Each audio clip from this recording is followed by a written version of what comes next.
Hello, this is Mr. Cadella, and today I'm going to show you how to email your teachers. Up here in my class specifically, we will not be using the messaging app or function in Schoology. So for my courses, you want to use email.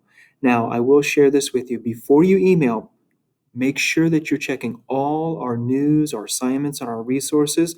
Click through all these. Make sure you're opening up all the links and making sure that you're going through the entire process before you email me. Many times you can actually find your answer quicker by just doing the research yourself on our course and in all these folders and links before I can actually email you back many times. So if you go through something like an assignment issue and your question just isn't answered, then it is time for you to email me. But make sure you do actually go through all those instructions first before you email me. That's very important. Now, when you do email me, I want you to remember our two very big rules first and foremost before you email. First is always be respectful. This is a big one, especially when it comes to email. You want to make sure that you're being kind and courteous in your wording and patient with your replies.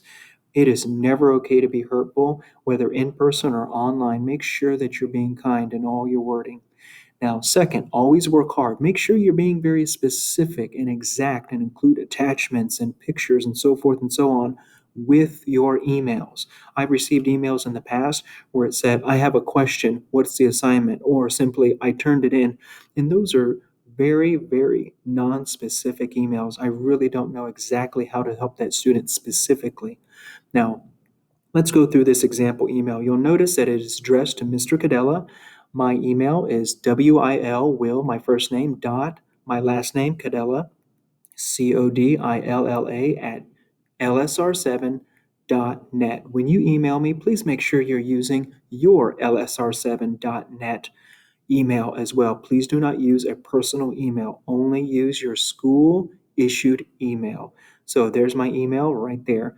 Make sure also that you put a correct title, a very specific and exact title. Please don't put up here just question or assignment or something like that.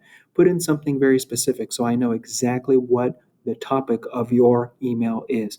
Also, remember, we want to be kind. So your greeting should be a kind greeting towards me, and make sure you do address me as Mr. Cadella in these emails. I have actually received emails that were supposed to go to another teacher. So make sure you are addressing myself right here using the wording Mr. Cadella.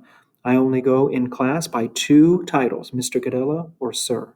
Those are the only two titles I allow my students to call me. In the body of the email, you'll notice it's actually pretty short, but it is precise, it is exact.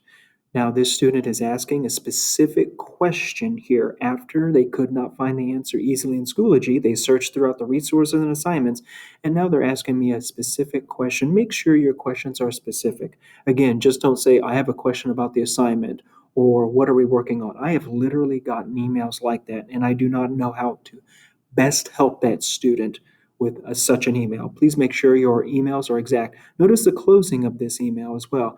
It has a very kind and courteous closing. It has a full first name and last name. That's super important. I may have several students named the same first name or even have the same last name. Make sure you have your full name there. And this is super important too. Make sure you have your hour there as well. Especially on an online course, many students will need help and maybe additional resources through a specific course or class. Make sure that you put that course number there as well. Do make sure that you're, again, following all our rules when you email. Make sure you're kind and courteous and that you do work hard and creating good emails.